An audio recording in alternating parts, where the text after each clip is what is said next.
5 de abril. Evangelho de João, capítulo 11. Havia um homem chamado Lázaro. Ele era de Betânia, do povoado de Maria e de Marta, a sua irmã.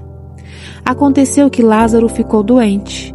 Maria, a irmã dele, era a mesma que derramara perfume sobre o Senhor e lhe enxugara os pés com os cabelos. Então as irmãs de Lázaro mandaram dizer a Jesus: Senhor, aquele a quem amas está doente. Ao ouvir isso, Jesus disse: Essa doença não acabará em morte. É para a glória de Deus, para que o Filho de Deus seja glorificado por meio dela. Jesus amava Marta, a irmã dela, e Lázaro. No entanto, quando ouviu falar que Lázaro estava doente, ficou mais 2 dias onde estava. Depois disse aos seus discípulos: Vamos voltar para a Judeia.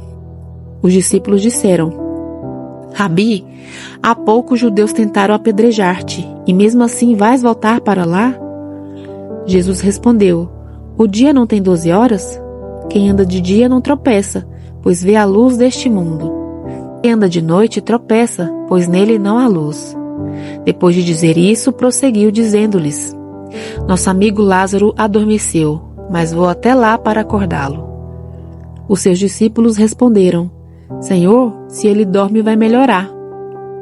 Jesus se referia à morte de Lázaro, mas os seus discípulos pensaram que ele estava falando simplesmente do sono.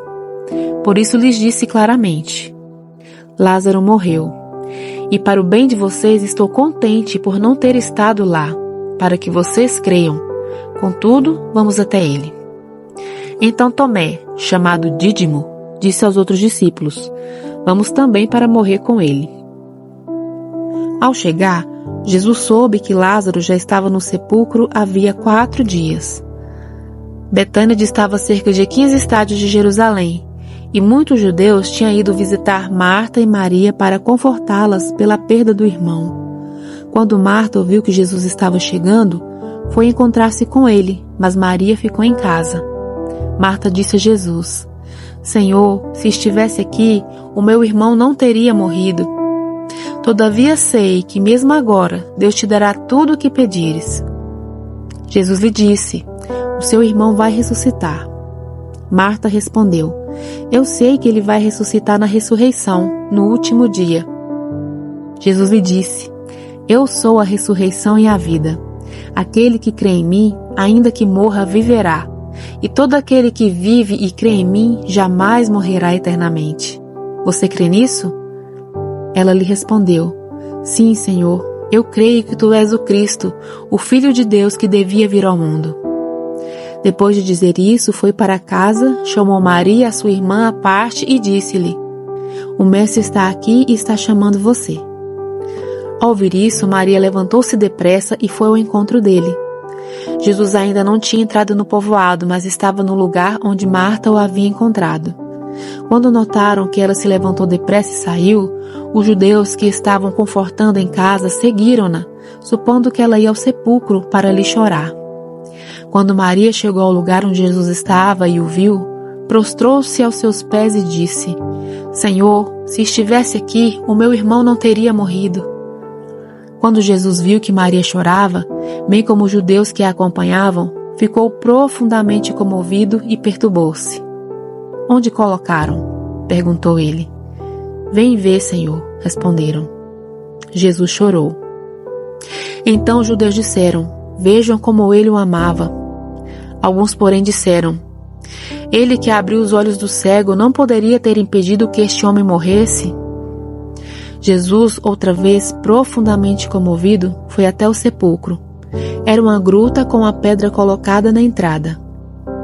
Tirem a pedra, disse ele. Marta, irmã do falecido, disse: Senhor, ele já cheira mal, pois está ali há 4 dias. Jesus lhe disse: Não lhe falei que se você crer, verá a glória de Deus? Então tiraram a pedra. Jesus olhou para cima e disse: Pai, eu te agradeço porque me ouviste. Eu sei que sempre me ouves, mas disse isso por causa do povo que está aqui, para que eles creiam que tu me enviaste. Depois de dizer isso, Jesus bradou em alta voz: Lázaro, venha para fora. Aquele que havia morrido saiu com as mãos e os pés envolvidos em faixas de linho e o rosto envolto em um pano. Jesus lhes disse: tirem as faixas dele e deixem-no ir. Muitos dos judeus que tinham ido visitar Maria, vendo o que Jesus fizera, creram nele. No entanto, alguns deles foram contar aos fariseus o que Jesus tinha feito. Então os chefes dos sacerdotes e os fariseus convocaram a reunião do sinédrio. O que estamos fazendo? Perguntaram. Aí está esse homem realizando muitos sinais milagrosos. Se o deixarmos, todos crerão nele. Então os romanos virão e tomarão tanto o nosso lugar como a nossa nação. No entanto, um deles, chamado Caifás, que naquele ano era o sumo sacerdote, tomou a palavra e disse: vocês não sabem nada. Não percebem que é melhor que um homem morra pelo povo e que não pereça toda a nação. Ele não disse isso de si mesmo, mas como era o sumo sacerdote naquele ano, profetizou que Jesus morreria pela nação judaica, e não somente por aquela nação, mas também pelos filhos de Deus que estão espalhados, para reuni-los em um só povo. Assim, daquele dia em diante, resolveram matá-lo. Por essa razão, Jesus não andava mais publicamente entre os judeus. Em vez disso, retirou-se para uma região próxima do deserto, para um povoado chamado Efraim, onde ficou com seus discípulos. Ao se aproximar a Páscoa judaica, muitos foram daquela região a Jerusalém, a fim de participar das purificações cerimoniais antes da Páscoa. Continuavam procurando Jesus e no templo perguntavam uns aos outros: o que vocês acham? Será que ele virá à festa? O chefe do sacerdote e os fariseus, porém, tinham ordenado que se alguém soubesse onde Jesus estava, o denunciasse, para que pudessem prendê-lo.